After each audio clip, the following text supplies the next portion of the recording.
নমস্কাৰ স্বাগতম জনাইছোঁ ইউটিউব চেনেলৰ অন্য এটা ভিডিঅ'লৈ।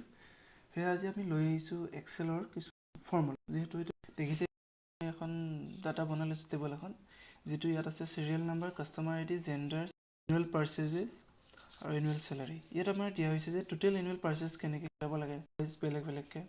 তেনেকৈ আছে জেণ্ডাৰ, মানে পপুলেশ্যন কিমান আছে ইয়াতে, এইটো কিমান পপুলেশ্যন উলিয়াব লাগিব। ইয়াতে আছে নেক্সট এখন আছে আকৌ এনুৱেল চেলাৰী জেণ্ডাৰ, তাৰমানে নিউয়ৰ্ক চিটিৰ মেইলৰ এনুৱেল চেলাৰী কিমান হ'ব সেইটো উলিয়াব লাগে। তেনেকৈ ইয়াত আছে আকৌ এডুকেশ্যন, ইউনিভাৰ্চিটিৰ এভাৰেজ এনুৱেল পাৰ্চেজেছটো উলিয়াব লাগে। এতিয়া সেইটো উলিয়াবৰ কাৰণে আমি কি কি ফৰ্মুলা ইউজ কৰিম সেই বিষয়ে আমি জানিবলৈ আগবাঢ়িম। এতিয়া চাওক, প্ৰথমতে উলিয়াব দিছে জেণ্ডাৰ। এতিয়া আমি ইয়াৰ পৰা ষ্টাৰ্ট কৰোঁ, পপুলেশ্যনৰ পৰা। এতিয়া পপুলেশ্যনত আমি কি কৰিব লাগিব, এতিয়া ইয়াত ফৰ্মুলা মানে আমাৰ প্ৰথম চাব লাগিব যে পপুলেশ্যন আমি জেণ্ডাৰত দিছে মেল আৰু ফিমেল। এতিয়া মেল ইয়াত কেইটা আছে কাউণ্ট কৰি উলিয়াব লাগিব, ফিমেল কেইটা আছে সেইটো কাউণ্ট কৰি উলিয়াব লাগিব। এতিয়া আমি ইয়াত কি ফৰ্মুলা ইউজ কৰিম, equal the count if formula use কৰিম। কাউণ্ট ইফ লিখিলোঁ, কাউণ্ট ইফ লিখাৰ পিছত আমি ৰেঞ্জ চিলেক্ট কৰিব লাগিব। এতিয়া ৰেঞ্জটো কি হ'ব, এইটো ৰেঞ্জ মেল যিটো জেণ্ডাৰৰ ৰেঞ্জ, সেইটো ৰেঞ্জ চিলেক্ট কৰিলোঁ।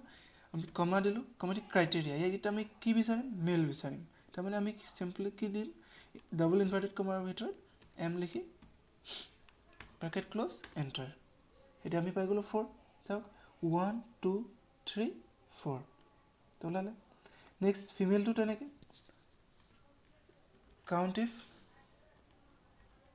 ইফ দিলোঁ, ব্ৰেকেট ষ্টাৰ্ট কৰিলোঁ, ৰেঞ্জ, আকৌ ৰেঞ্জটো আমি চেম তেনেকৈ দিম, জেণ্ডাৰৰ ৰেঞ্জটো চিলেক্ট কৰি দিলোঁ, কমা ক্ৰাইটেৰিয়া কি দিম এইবাৰ, ডাবল ইনভাৰ্টেড কমাৰ ভিতৰত এফ দিলোঁ, ব্ৰেকেট ক্ল'জ এণ্টাৰ। হৈছে 6। এতিয়া টোটেল কিমান আছে 10, তাত 6 আৰু 4 সেইটো আমি ওলালোঁ। এতিয়া নেক্সট আহি গ'ল টোটেল এনুৱেল পাৰ্চেজেছ। এইটো কি উলিয়াব লাগিব, নিউয়ৰ্ক চিটিৰ টোটেল এনুৱেল যোনটো আছে, নিউয়ৰ্ক চিটি এটাতো ইয়াত বহুত কেইখন আছে, 1 2 3 4। এতিয়া 4টা এনুৱেল পাৰ্চেজটো কি কৰিব লাগে, প্লাছ কৰিব লাগে। এতিয়া আমি যদি আগতে কি কৰিছিলোঁ, চাম লগাই দিওঁ তেতিয়া গোটেইকেইটা এড হৈ যায়। এতিয়া আমি যদি ইয়াত চাম ফৰ্মুলা ইউজ কৰোঁ তেতিয়া কি হ'ব, চাম দিলোঁ, চাম দি পেলাই ইয়াত যদি আমি গোটেইকেইটা এনেকৈ দিওঁ তেতিয়া এইটো এনেকৈ ওলাব। কিন্তু আমাক গোটেইকেইটা চাম নালাগে, কি লাগে আমাক, অকল নিউয়ৰ্ক চিটিৰ চাম লাগে। ঠিক কেনেকৈ ওলাব লাগিব নিউয়ৰ্কৰ, আমি ইয়াত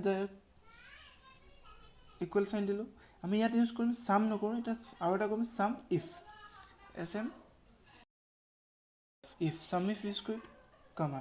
এতিয়া ৰেঞ্জটো দিছে ক'ত, আমি ৰেঞ্জটো চিলেক্ট কৰিম, চিটি আমি চিলেক্ট কৰিলোঁ, কমা ক্ৰাইটেৰিয়া, আমি ইয়াত কোনটো কৰিম, নিউয়ৰ্ক আমি চিটিৰ বিচাৰিম, নিউয়ৰ্ক চিটি বিচাৰিম, সেইকাৰণে আমি কি লিখিব লাগিব, ইয়াতে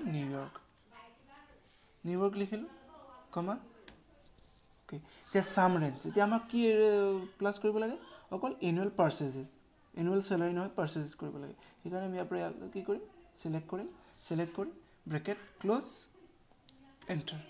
দেখিছে ওলাই গ'ল নিউয়ৰ্কৰ। এতিয়া নিউয়ৰ্ক আমি কেনেকৈ কিমান হ'ল চাব পাৰোঁ, 1 2 এইটো আছিলে 3 and 4। এতিয়া এটা তলত দেখিছে কি দেখুৱাইছে, 17,732 দেখিছেনে, 17,732 ওলাই গৈছে। ঠিক আছে, নেক্সটটো তেনেকৈ চিকাগো ওলাব লাগে।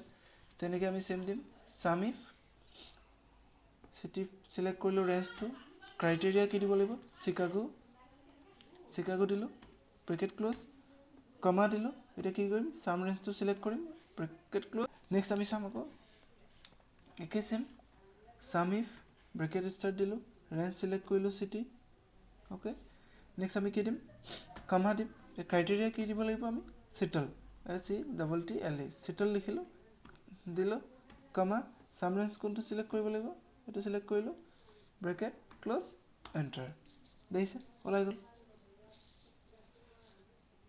দুটা ওলালোঁ। এতিয়া যেনে পপুলেশ্যনটো কেনেকৈ ওলায়, চামিফ কাউণ্ট ইফ ইউজ কৰিব লাগিব, টোটেল এনুৱেল পাৰ্চেজ কেনেকৈ উলিয়ালোঁ, চামিফ ইউজ কৰিলোঁ।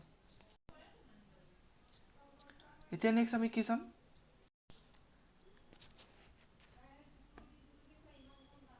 Annual salary. এতিয়া এনুৱেল চেলাৰী আৰু আমাৰ দিছে এভাৰেজ এনুৱেল পাৰ্চেজেছ। এতিয়া আমি নেক্সট ভিডিঅ'ত চাবলৈ চেষ্টা কৰিম ঠিক আছে